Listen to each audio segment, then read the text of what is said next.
Oke guys, kali ini kita akan mengomentari berita yang akan membahas tentang masalah reformasi dari Polri. Apakah perlu dilakukan atau tidak? Nah, untuk mengetahui konteksnya, mari kita bersama simak beritanya. Kita mulai videonya.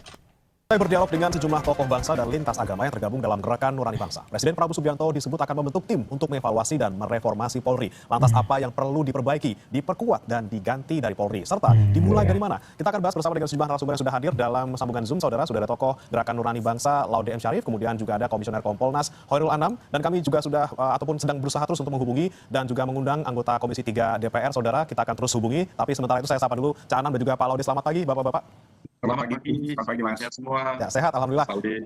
Baik, Pak Laude, saya ingin ke Anda dulu Pak Laude. Kemarin ketika hari Kamis mungkin bertemu dengan Pak Presiden Prabowo Subianto, ini apa saja yang kemudian disampaikan oleh Pak Prabowo dan juga kemudian apa sih yang sebenarnya mendorong rekan-rekan dari GNB ini untuk bertemu Pak Prabowo dan juga apa tuntutannya yang disampaikan? Ya, jadi sebenarnya Gerakan Nurani Bangsa itu kan orang-orang tua ya. Saya dengan Mbak Alisa itu hanya berusaha memfasilitasi dan sedikit kadang memberikan konteks. Jadi ada Romo Magdis, ada Ibu Sinta Nuria Wahid, ada Quraish Shihab, ada Kardinal, ada banyaklah tokoh lintas agama gitu yang mereka melihat bahwa kok perjalanan negara itu makin hari makin kurang baik ya. Dan ini bukan pertama kali, ini pertama kali kami bertemu dengan Presiden karena kami diundang, tapi maksudnya mengeluarkan pernyataan itu bukan pertama kali, ini sudah yang kelima kali. Pertama mulai dari sebelum berkali-kali pemilu. berarti. Jadi mereka sering bertemu dan berkomunikasi, namanya juga orang tua ingin menyampaikan keluhan ketika melihat apa namanya ya, politik di Indonesia itu makin menjauh dari cita-cita, menurut mereka cita-cita pembukaan Undang-Undang Dasar 1945. Oleh karena itu, Menceng ya. kami ketika terjadi kerusuhan itu, mereka juga terpanggil untuk mengeluarkan pernyataan yang banyak itunya, tapi bisa dibagi tiga. Itu dikemukakan juga oleh Pak Lukman Saifuddin Pak sebagai yang yang berbicara dengan Presiden. Satu, reformasi sektor politik. Kedua, ada reformasi sektor ekonomi. Yang ketiga itu adalah reformasi sektor hukum, pertahanan, keamanan, dan HAM, termasuk dalamnya anti korupsi seperti itu. Jadi itu tiga gelondongan besar sekaligus mengamplifikasi dari tuntutan masyarakat yang 17-8 itu. Karena kalau digolong-golongkan itu akan menjadi tiga bagian tadi, tiga bagian besar tuntutan masyarakat itu. Oke, Pak Laude, tapi kalau untuk khusus terkait dengan reformasi Polri kemarin, Ya, jadi gara-gara kemarin ya, yang demo besar-besaran kan di Kuangan 17+8. Nah, inilah yang bisa mendorong. Semoga gara-gara kejadian kemarin itu benar-benar Indonesia itu berubah ya.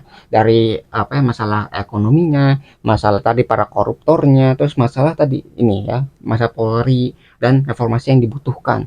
Itu sehingga menjadi ke arah yang lebih baik gitu ya untuk masa depan Indonesia yang cerah gitu ya.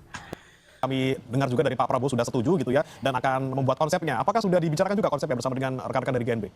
Nah, ketika kita membicarakan tentang reformasi pertahanan keamanan dan khususnya Polri itu, tiba-tiba beliau bilang, wah, bapak-bapak ini seperti membaca pikiran saya.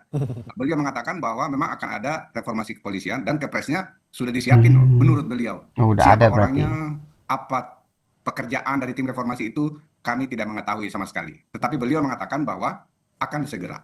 Nah, Oke. seperti Tapi ada dorongan dari GNB, misalnya harus siapa isinya, kemudian apa saja yang akan menjadi poin reformasinya. Apakah GNB juga sudah memberikan masukan seperti itu? pada pertemuan kemarin itu belum ada. Tetapi kan GNB akhirnya kan bertemu untuk sama-sama seperti itu. Dan mana-mana sih tim reformasi polisi. Dan kebetulan misalnya saya bantuin polisi itu sudah lama banget. Mulai dari awal-awal. Jadi kalau lihat termasuk penyusunan corruption indeks tata kelola kepolisian itu digagas bersama dengan kemitraan kantor saya yang lama. Tetapi jauh sebelum itu. Jadi misalnya penerimaan bintara yang bersih, polisi masyarakat, termasuk Dari awalnya. penyusunan peraturan Kapolri tentang penggunaan kekerasan yang waktu itu yang kemudian ketika Kanjuruhan menjadi direvisi, itu semuanya dari dulu. Dan terus terang menurut kami 10 tahun terakhir itu pembenahan reformasi internal Polri itu mandek. Bahkan indeks tata kelola kepolisian itu tidak dilanjutkan oleh Pak Kapolri yang sekarang. Nanti mungkin Pak Anam bisa menjelaskan. Tetapi yang saya selalu ingat-ingat dan saya selalu dan ini adalah blueprint reformasi Polri itu sudah ada. Sudah hampir 20 tahun. Jadi salah satunya itu dari segi struktural, Mabes kecil, Polda sedang, Polres besar, Polsek kuat. Sekarang itu terjadi kebalikan. Sekarang itu sudah hampir menjadi piramida terbalik. Mabes menjadi sangat besar, bahkan diperkuat kewenangan yang jauh lebih banyak, bahkan merambah sampai perwira-perwira tinggi Polri itu merambah sampai jabatan-jabatan yang ada di luar polisi. Baik. yang akhirnya juga sering diributkan dan terus Hmm. terang terakhir ini yang dirasakan oleh tim Rodi Bangsa itu bahwa ketika polisi kelihatannya lagi tidak menjadi yang netral dalam Hmm. Itu persikapan ya, mulai politik sehingga berpihak. ada keributan apa namanya Oke. banyak disebut dengan partai coklat. Menurut mereka Hmm. ini perlu reformasi yang total baik itu secara Hmm. struktural maupun secara kultural. Dan Oke. yang kultural ini nanti bisa kita jelaskan lebih lanjut. Oke, baik. Jadi Ya, jadi polisi itu emang harus netral ya. Jadi nggak boleh ngedukung siapa gitu. Jadi gara-gara kalau misalnya yang ngedukung seseorang nanti dia akan tadi ya berat ke sebelah. Nanti rakyatnya malah nggak diurus dengan netral gitu, dengan keadilan gitu. Nanti wah gara-gara mementingkan misalnya bisnis atau mementingkan yang di atas, yang di bawahnya bakal tambah berat hukumannya. Itu yang dikhawatirkan kalau misalnya polisi itu nggak netral. Yang harusnya membela rakyat, memihak rakyat ya, tapi malah berbalik memusuhi rakyat. Itu yang tidak diharapkan. Tapi yang ingin diubah tuh supaya polisi itu tetap menjadi netral, ya tempat untuk membela dan mengayomi masyarakat, ya untuk mengamankan lah keadaan di masyarakatnya. tunggu saja ya Pak Laude ya, tapi juga secara 10 tahun terakhir memang ada sesuatu yang perlu dibenahi di Polri. Saya Nah, ke Pak Anam. Pak Anam, ini kalau misalnya Anda melihat terkait dengan reformasi Polri yang disampaikan oleh rekan-rekan dari GNB, apakah juga ini merupakan bentuk masyarakat yang menyampaikan bahwa ini Polri harus segera dibenahi loh, ada masalah besar di institusi ini. Anda melihatnya seperti apa Pak Anam? Yang pertama-tama kami melihatnya bahwa semangat dari tokoh-tokoh yang ada dalam GNP ini mengingatkan kita bahwa memang kepolisian itu lahir dari era reformasi ya. Dan itu pertanda era reformasi sehingga memang penting untuk memastikan tata kelola negara kita menjadi semakin lama semakin demokratis. Nah itu yang pertama. Nah yang kedua, saya setuju dengan Pak Laude bahwa pasca reformasi dan sebagainya itu dinamika perubahan ada gitu ya. Bahwa dikatakan tadi akhir-akhir ini kurang maksimal dan sebagainya, itu menandakan bahwa memang tidak berangkat dari nol. Itu yang pertama. Sehingga peta dan rekam jejak berbagai upaya untuk memastikan polisi kita menjadi lebih profesional, humanis dan sebagainya itu ada. Sehingga memang kalau dibayangkan ini harus berangkat dari nol, ya enggak. Ya peta reformasi ada, kajian-kajian dari Pak Laude dengan kemitraannya juga ada, dari Ya, berbagai udah ada kalangan yang perencanaan, udah ada. melakukan studi terhadap kepolisian juga ada. Jadi saya kira ini harus gayung bersambut dengan baik. Nah, bagaimana dengan saat ini? Apakah itu berhenti misalnya kayak kesimpulannya Pak Laude misalnya? Ya kita bisa lihat bareng-bareng sebenarnya begini. Di beberapa aspek mungkin tidak berasa perubahannya, tapi di beberapa aspek dicoba untuk ada perubahan yang cukup signifikan. Atau di sekian yang lain perubahannya juga lumayan. Misalnya begini, saya ikuti misalnya perdebatan soal proses digitalisasi pelayanan. Walaupun belum semua aspek ya, itu salah satu diskursusnya adalah digitalisasi pelayanan itu untuk memastikan bahwa pungli, korupsi dan Nah, itu sebagainya di ya bisa level pelayanan dipotong. terhadap masyarakat itu berkurang. Misalnya kayak SIM, ya pelayanan-pelayanan lalu lintas. Itu diupayakan. Terus juga digitalisasi karena banyak pengaduan ini. Masyarakat banyak pengaduan terhadap kepolisian karena memang singgungan kehidupan polisi dengan masyarakat juga sangat banyak. Ya. Nah, digitalisasi Ya jadi digitalisasi itu kayak mengurangi tadi ya, kalau kita ngobrol ke polisi, ada polisi jalan damai enggak gitu, tapi kalau misalnya lewat digitalisasi itu bisa dipotong tuh masalah pungli ya, masalah kayak wah uang tambahan, uang pelicin dan sebagainya itu bisa dipotong semua, sehingga masyarakat tidak keberatan lagi ketika ada masalah ya. Jadi kalau ada masalah nih, masalah pencurian harus ngurus dulu lama gitu, tapi kalau misalnya mungkin dengan digitalisasi ini itu bisa dipercepat prosesnya. Jadi birokrasi itu kan macet kan, harus butuh proses gitu. Nah, proses ini bisa dipercepat dengan digitalisasi tadi. Ya, jadi memotong masalah pungutan liar dan sebagainya itu. Ya, jadi mempercepat birokrasinya. Jadi pengaduan masyarakat langsung itu ada, bahkan kalau dibandingin dengan beberapa di institusi yang lain atau lembaga yang lain, digitalisasi pengaduan kepolisian jauh lebih efektif. Misalnya tidak pakai online tapi bisa pakai WA yang langsung kepada pimpinan kepolisian. Ya. Nah itu ada. Tapi saya setuju bahwa memang Jadi bisa harus kita lihat mempercepat. secara holistik ya, secara ini biar polisi sebagai anak kandung dari reformasi memastikan jalan-jalannya memperkuat demokrasi itu sendiri.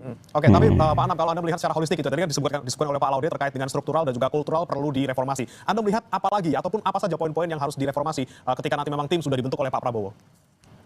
Iya, sebenarnya 3 aspek itu ya, instrumennya juga didapat, kebudayaannya juga didapat, dan dilihat bagaimana substansi perjalanannya. Ya, misalnya dalam konteks struktural, kalau tadi misalnya dilihatnya Mabes harus kecil, Polda lumayan, Polres lebih besar, Polsek lebih besar, itu kan mencerminkan semangat pelayanan. Sebenarnya beberapa waktu yang lalu ada pendekatan perubahan di level itu, misalnya soal penguatan Polsek. Jadi Polsek ini dipilah, ini mana yang nggak kuat soal gakum, mana soal ketertiban masyarakat dan sebagainya. Polresnya juga begitu. Nah itu sebenarnya ada, walaupun mungkin perjalanannya memang harus kita dorong agar jauh lebih maksimal. Dan yang paling penting begini, ada perubahan juga soal skema pelayanan. langsung ada yang tadi disebutkan oleh Pak Laude itu, yang ini memang kerjaannya dulu sumbangsih pikiran dari teman-teman kemitraan, misalnya soal polisi masyarakat. Polisi masyarakat itu lumayan sekarang. Babin Kamtipmas itu memiliki satu spektrum yang memang hadir di tengah masyarakat, melayani semua aspek masyarakat 24 jam. Memang masih ada kelemahan misalnya soal penguatan SDM-nya. Makanya di konteks reformasi ini ya tata kelolanya termasuk soal penguatan SDM-nya. Saya kira itu oke.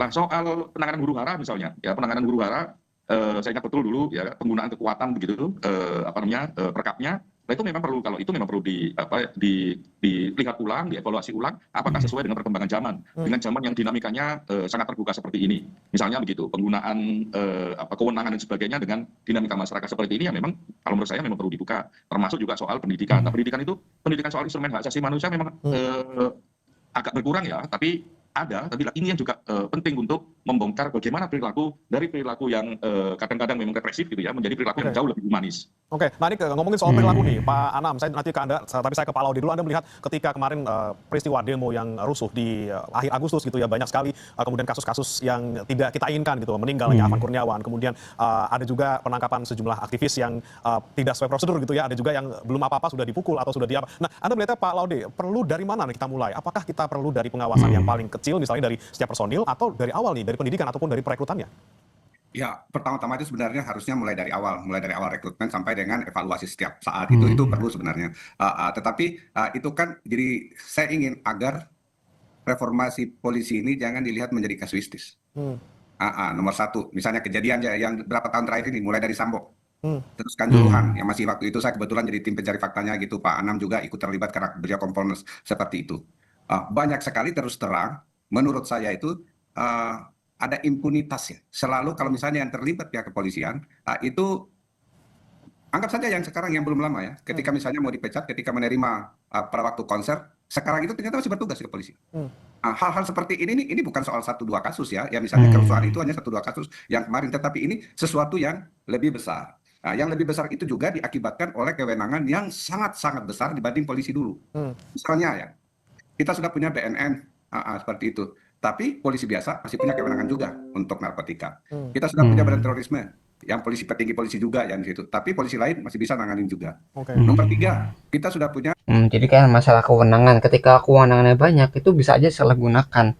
Ya, jadi masalah di sana gitu. Bagaimana mengawasinya supaya kekuasaan tadi yang sudah dipercayakan itu tidak disalahgunakan.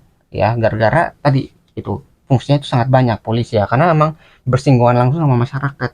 Gitu kan, masyarakat punya banyak masalah. Maka polisi juga harus punya kewenangan yang banyak untuk mengatasi masalah tadi gitu. Tapi jangan sampai kekuasaan tadi itu disalahgunakan. Itu yang paling pentingnya ya. Yang untuk korupsi, tapi polisi masih juga bahkan Tuh, dia bikin korupsi juga bisa. yang baru. Jadi itu selalu perluasan kewenangan dan ini bertentangan dengan blueprint polisi sendiri seperti itu. Dan ini menurut saya ini pihak Kompolnas juga perlu mengevaluasi ini karena apa? Kan itu sudah rumus di seluruh dunia diterima, power tends to corrupt seperti itu. Jadi makin luas kewenangannya, itu makin akan kemungkinan. Nomor berikutnya, rentang kendalinya itu agak sulit diakibatkan oleh jumlah polisinya tahu berapa? Itu 400.000 lebih. Itu jauh lebih besar dari gabungan semua angkatan di tentara. Lebih besar seperti itu. Jadi yang seperti ini tuh harus betul-betul bukan hanya soal kesadaran individual seperti itu. Itu bukan. Ini ada yang lebih yang lebih fundamental yang harus dipikirkan oleh bangsa ini untuk perbaikan politik. Oke, di sana saya tangkap terkait dengan kemudian bagaimana rekrutmen dari awal, kemudian bagaimana juga perluasan kewenangan dari polisi. Nanti kan saya katakan ke Cak Anam, termasuk ada isu terkait apakah ini bergabung atau ada hubungannya dengan pergantian Kapolri dan siapa sekiranya perlu memimpin tim reformasi Polri ini. Kita akan bahas saudara usai jeda berikut, tetap bersama kami di Sapa Indonesia Pagi.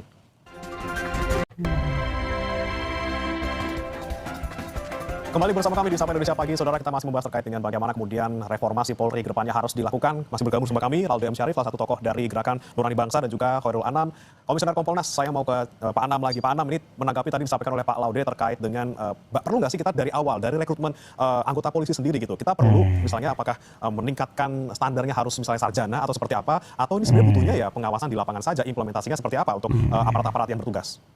Apakah tadi ya gara-gara pendidikannya gitu ditingkatkan sehingga mereka tuh bisa lebih berpikir sebelum bertindak, atau tadi dari pengawasannya supaya tadi itu nggak semena-mena gitu. Jadi ada badan yang mengawasinya supaya tadi nggak menyalahgunakan kekuasaannya itu. Karena kan kekuasaan banyak tuh, dari korupsi, masalah narkoba, masalah keamanan dan sebagainya itu kan sangat luas sekali. Harus ada pengaman juga. Khawatir nanti kalau misalnya dia mengawasi diri sendiri itu khawatir ada benturan kepentingan gitu ya. Jadi misalnya dari bawahan gitu ya, mau ngelaporin atasan, nanti atasan tahu terus dia bisa dipecat. Itu bisa aja kayak gitu kan. Jadi harus ada pengawasan juga. Ini bagaimana gitu ya sistemnya, apakah dari pendidikannya atau mungkin dari pengawasannya yang harus dievaluasi. Kami sangat setuju dengan berangkat dari nol ya. Maksudnya berangkat dari nol itu terkait perekrutan. Ini tidak hanya soal stratanya yang bisa masuk ke polisi apa begitu, karena polisinya bisa berbeda-beda sehingga apa latar belakang pendidikannya juga menyesuaikan. Tapi juga harus Latar memastikan belakang bahwa pendidikan. proses perekrutan itu berjalan tidak ada yang apa ya Jauh tindakan berlebih belakang. misalnya ya, nyogok sana nyogok sini. Iya. Nah itu penting bagi kepolisian di samping memang berbagai ide yang lain. Kalau misalnya ada kayak penyogokan lewat jalur belakang, lewat orang dalam dan sebagainya, itu kan berarti udah nggak jujur. Kalau misalnya dari awal udah nggak jujur, khawatir ini nih nggak layak untuk masuk ke polisi gitu. Jadi dari awalnya itu udah kesaring harusnya nggak masuk, tapi gara-gara dia masuk lewat jalur belakang, lewat sogokan atau lewat orang dalam, jadinya nggak kompeten, nggak serius orangnya gitu ya. Itu yang dikhawatirkan dari penyaringannya dulu nih gitu ya. Kalau misalnya orang yang masuk ini adalah orang baik, kemungkinan juga baik nanti ya ke depannya. Tapi kalau misalnya dari saringan udah ada kecolongan, udah ada yang buruknya yang masuk, nanti itu yang buruknya bisa aja mempengaruhi kinerja dari kepolisian gitu. Jadi kepolisian tuh kayak misalnya putih gitu, tapi gara-gara satu orang ini yang harusnya nggak masuk kepolisian tapi melakukan sesuatu yang nggak layak, ya jadi titik hitam gitu ya. Jadi titik hitam ini yang diawasi dan dianggap buruk. Jadi dianggap wah polisi buruk semua nih gara-gara satu orang ini gitu. Padahal kan masih banyak tuh ya orang-orang baik di kepolisian. Nah, yang dikhawatirkan orang yang jelek ini yang memperburuk citra dari kepolisian. Jadi jangan sampai orang-orang yang tidak pantas masuk polisi bisa menjabat kepolisian. Itu ya, jangan sampai seperti itu diharapkannya setelah ada evaluasi seperti ini. Dalam beberapa tahun terakhir dipastikan mekanismenya, karena misalnya dalam tahun ini saya ikut terlibat di perekrutan ini ya, mengawasi itu penilaian dan sebagainya langsung melibatkan peserta. Itu kan juga keren ya, jadi pesertanya bisa langsung menilai, antar pesertanya bisa langsung menilai untuk memastikan bahwa prosesnya tidak apa namanya tidak ya fair bagi semuanya, tidak ada tindakan koruptif. Lah ini juga ini menurut saya juga sangat penting sekali. Bagaimana kita bisa membayangkan tata kelola kepolisian yang baik kalau perekrutannya juga tidak dimasukin oleh orang-orang yang baik dan prosesnya juga baik. Nah, yang lain sebenarnya ujungnya juga penting untuk pengawasan, misalnya begitu. Kalau kami pengawasan ini Kompolnas misalnya, apakah Kompolnas efektif dalam konteks pengawasan? Nah, ayo kita bisa diskusikan. Nah, Pengawasan ini. pengawasan, baik eksternal maupun internal. Kalau tata kelolanya didesain sedemikian rupa, tapi kalau pengawasannya juga tidak diperkuat, menurut saya agak susah juga memastikan bahwa tata kelolanya akan bekerja atau berjalan sesuai dengan cita-cita kita semua. Ya, Nah, lepas dari penyalahgunaan itu, itu ya. begini. Sebenarnya kita mau meletakkan paradigma perubahan kepolisian itu kayak apa? Dan ini kan bisa dicerminkan di kita sehari-hari dalam konteks kepolisian. Nah, kita sedang mendorong misalnya ya paradigmanya adalah bagaimana pelayanan itu semakin lama semakin kuat. Jadi paradigmanya bukan dikit-dikit orang dianggap berprestasi gara-gara nangkepin penjahat misalnya gitu. Bukan begitu. Kalau paradigmanya kayak begitu memang agak ya manfaat kepolisian nggak bisa merata dalam tata kelola masyarakat. Ya. Tapi paradigmanya adalah bagaimana misalnya seorang polisi dianggap berprestasi kalau ya dia bisa memastikan kejahatan itu berkurang atau kejahatan itu minim. Nah, paradigma kayak begini jadi sangat penting, berubah pola paradigma. Nah, pola paradigma ini nanti akan menentukan bagaimana dunia pendidikan yang didesain di internal kepolisian dan sebagainya. Dunia karir juga penting. Oke. Nah, paradigma ini yang menurut saya juga penting untuk menjadi batu bijak. Nah, rekam jejaknya lumayan ada loh soal paradigma ini, mendorong bahwa ketertiban masyarakat, keamanan masyarakat, kenyamanan kehidupan masyarakat menjadi indikator prestasi yang besar. Oke. Dan itu menjadi indikator organisasi kepolisian dari level Oke. sampai Jadi jangan hanya tangkepin penjahat aja kerjanya, tapi bagaimana caranya menyelesaikan masalah dari akarnya. Jadi penjahat itu muncul gara-gara apa nih? Gitu. Jangan sampai masalah akarnya itu nggak diselesaikan dengan baik sehingga muncul penjahat-penjahat baru. Gitu. Jadi jangan hanya mengobati penyakitnya, tapi mencegah penyakitnya itu untuk muncul. Gitu. Jadi jangan sampai penyakitnya itu muncul kembali, jangan sampai kambuh kembali, tapi gimana caranya mencegahnya. Gitu. Jangan hanya mengobati, tapi pencegahannya bagaimana. Jadi sampai ada kejahatan gitu, itu harus ada di kepolisian juga. dianggap baik atau buruk. Nah, itu juga penting.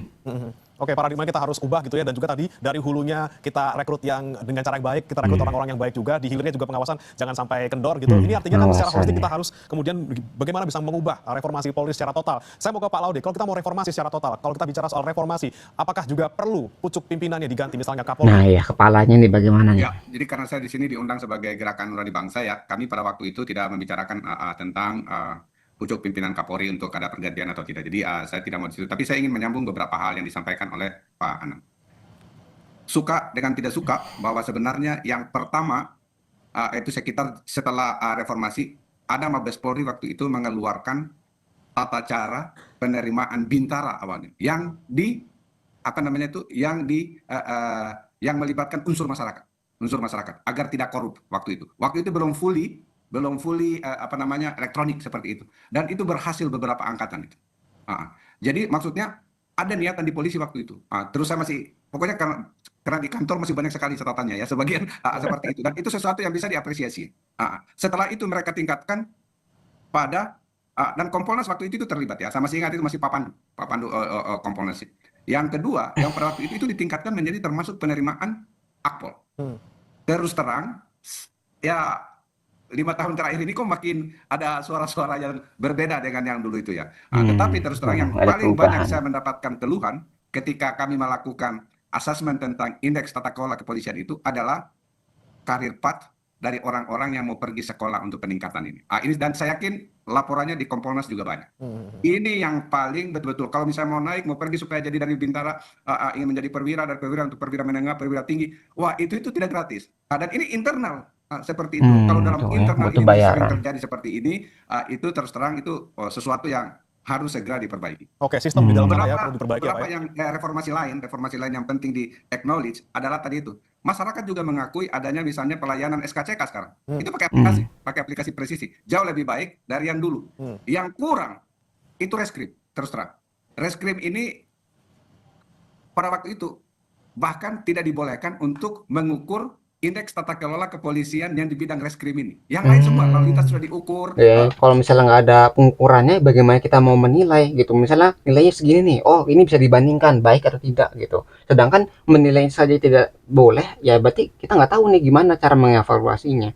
Jadi cara mengevaluasi itu kita harus tahu masalahnya di mana. Sedangkan mau diusut masalahnya aja nggak boleh gitu ya untuk penilaiannya. Jadi nggak bisa dibandingkan tuh apakah baik atau buruk gitu ya kinerjanya. Sudah diukur, tapi ketika masuk reskrim tidak dibuka pintunya untuk padahal itu adalah program polisi sendiri. Ya. Nah itu Seperti itu. tuh Jadi jadi saya terus masalah. terang Ya transparansinya nggak ada. keengganan di situ. Oke, kalau Pak Anam gimana menanggapinya Pak? Perlu nggak sih kita ganti Kapolri? Apakah kita cuma perlu lihat aja nih sistem-sistem yang perlu diperbaiki? Misalnya tadi reskrim tidak dibuka gitu, soal indeks penilaiannya seperti apa Pak Anam? Enggak, karena ini kan ngomong institusi besar ya, dan ini untuk kebutuhan kita jangka panjang, sehingga memang agenda-agenda ini adalah agenda-agenda yang sifatnya penting bagi institusi kepolisian, sehingga ya kami tidak mau berkomentar juga soal ini penting atau tidak penting pergantian Kapolri ya. Tapi yang paling penting adalah peta jalan untuk bagaimana memperkuat polisi kita menjadi polisi yang lebih humanis, lebih profesional, jauh dari perilaku-perilaku yang buruk dan sebagainya. Nah itu jauh lebih penting di situ daripada ngomong ini perlu nggak ini diganti dan sebagainya. Karena kalau berdasarkan omongan Pak Laude itu kan mau diganti kalau sistemnya nggak kuat misalnya, ya juga nanti akan balik lagi. Makanya kita pastikan itu. Nah tadi yang menarik dari Pak Laude itu begini, bahwa sekali lagi ini bisa berangkat tidak dari nol. Mana yang baik kita perkuat, mana yang kurang ya kita perkuat, mana yang buruk ya kita evaluasi, kita perbaiki gitu. Misalnya soal reskrim tadi, reskrim memang catatannya banyak ya, punya persoalan. Tapi memang adakah perubahan di sana? Lumayan ada perubahan, misalnya soal bagaimana kontrol masyarakat langsung yang punya kepentingan terhadap reskrim. Salah satunya adalah gelar perkara khusus. Walaupun gelar perkara khusus ini ya macam-macam lah dinamikanya. Tapi sebagai satu sistem dia ada. Terus ada target dari pengawas internal ya, terutama dari teman-teman Irwasum, SP2HP. SP2HP itu kalau orang ngandu, kapan ini prosesnya berjalan, perkembangannya berjalan, apakah berhenti dan sebagainya itu harus dilaporkan. Sistem itu ada, walaupun prakteknya ya kurangnya masih banyak gitu. Tidak semua terus bisa dilayani SP2HP-nya, karena di Kompolnas ini juga banyak pengaduan soal belum mendapatkan SP2HP. Nah, saya setuju itu salah satu yang memang bisa dievaluasi ya untuk memperkuat polisi kita. Masih butuh banyak semakin lama semakin evaluasi. baik. Oke, baik. Terakhir Pak Anam, nanti sebelum saya ke Pak Laude lagi, kira-kira berapa lama targetnya harus Polri bisa direformasi? Kemudian siapa saja yang di dalamnya bisa terlibat? Mungkin termasuk Kompolnas juga? Kalau berapa lama susah dijawab ya, akan tergantung apa yang menjadi rekomendasi dari tim tersebut. Ya, tapi saya kira menyiapkan substansinya bisa jauh lebih cepat karena memang bahan-bahannya juga ada. Terutama tadi yang misalnya berangkat dari Pak Laude punya peta jalan yang banyak karena studi soal kepolisian juga banyak. Sehingga mana yang harus menjadi prioritas, mana yang menjadi jangka panjang dan sebagainya saya kira sudah ada. Jadi kita tidak berangkat dari nol. Saya hormat terhadap tokoh-tokoh Gerakan Nurani Bangsa karena memang mengingatkan kita semua bahwa polisi adalah anak kandung reformasi dan harus kita jaga bersama-sama. Ya, dan saya kira ada yang baik, ayo kita perkuat, kita perbarui, ada yang kurang ya kita evaluasi kalau perlu kita ganti sistemnya dan sebagainya. Ada yang memang stuck karena berbagai hal ya ayo kita dorong supaya itu menjadi sesuatu yang baik. Oke, Dari baik. ujung sampai ujung yang lain, dari mulai perekrutan sampai juga pengawasannya. Oke, baik. Saya ke Pak Laude terakhir. Pak Laude, deadline-nya kalau dari GNP punya deadline nggak kapan kira-kira harus direformasi dan efeknya bakal terasa berapa lama? Dan targetnya tadi nih. lagi-lagi apa yang Ya, kemudian menjadi deadline. prioritas yang harus segera diperbaiki dari GNP sendiri? Ya dari GNB sebagai apa namanya kan beliau-beliau itu sudah cukup tua, jadi mereka tidak memberikan batas waktu. Tetapi bahwa perlu dilakukan itu perlu. Dan sebenarnya Kompolnas akan itu bertanggung jawab kepada Presiden. Dan salah satunya itu tugasnya adalah menentukan arah bijak. Betul. Arah bijak. Jadi sebenarnya saya yakin di Kompolnas itu catatannya sudah banyak juga itu untuk itu. Saya kurang tahu apakah Pak Presiden telah berkonsultasi dengan Pak Anam dan teman-teman di Kompolnas. Kita terus terang juga kami kaget. Barusan kita masukkan suratnya kan hanya 3 lembar ya kami masukkan ke beliau. Ketika beliau baca, wah ini saya sudah siapin. Seperti itu. Udah Tapi terus ada terang, berarti ya. nama tidak ada, siapa saja yang akan menempati posisi itu, tim itu belum ada namanya. Dan waktunya kapan? Waktunya ini pasti akan tidak pernah itu satu perubahan institusi itu akan dirasakan dalam waktu singkat. Ya. Maka itu akan Itu berproses. proses. Dan tapi oleh karena itu kita berharap kalau tim reformasinya banyak, pekerjaannya itu sudah banyak yang jelas. Kalau betul diisi oleh orang-orang yang paham. Seperti itu. Oke, pekerjaannya banyak. Kita harus identifikasi gitu ya dari hulu sampai hilir di mana masalahnya, mana yang perlu diperbaiki, mana yang perlu diperkuat, mana yang perlu diganti. Tapi juga nanti bagaimana kemudian pijakannya harus kuat, bagaimana kita bisa mereformasi total Polri tanpa harus mulai dari nol. Terima kasih Pak Laude M. Syarif, salah satu tokoh Gerakan Nurani Bangsa, dan juga Pak Khairul Anam, Komisioner Kompolnas sudah bergabung bersama kami di Sapa Indonesia Pagi. Selamat pagi Bapak-Bapak, salam sehat. Ya itu ya yang bisa kita pelajari dari apakah perlu gitu ya dibutuhkan evaluasi dari kepolisian. Nyata emang masih banyak tadi ya yang harus di evaluasi tentang tadi cara masuknya nih, orang-orangnya bener nggak nih yang masuk kepolisian. Kalau dari yang masuknya itu udah nggak bener ya menyebabkan tadi kerusakan dari kepolisian itu misalnya dari gara-gara nyogok, gara-gara orang dalam, gara-gara nggak masuk kualifikasi. Nah itu yang menyebabkan kepolisian itu rusak gitu. Jadi dari awalnya disaring harusnya. Jadi orang-orang yang baik saja yang bisa masuk ke kepolisian. Sehingga ketika orang-orang baik tadi itu memimpin ya di kepolisian, itu harusnya juga baik.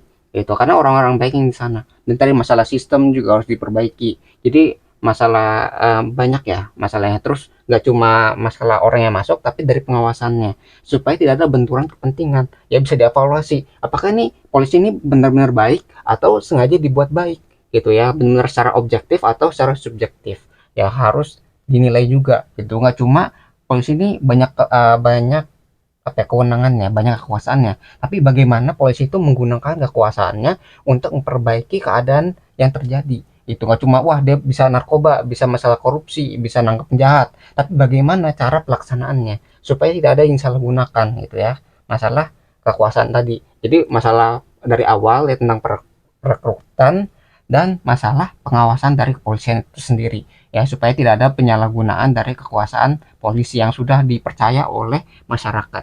Yang soalnya kan bersinggungan langsung sama masyarakat, masalah kejahatan dan sebagainya itu juga harus ditangani oleh polisi. Maka polisi juga harus bertanggung jawab atas kekuasaan tadi. Jangan sampai disalahgunakan. Ya masalah tadi banyak banget yang harus dievaluasi. Tapi ingat ya, evaluasi itu butuh waktu. Kita harus terus mengawasi bagaimana jalannya proses perubahan ini. Jangan sampai kita lengah dan membiarkan apa-apa yang terjadi belakangan ini.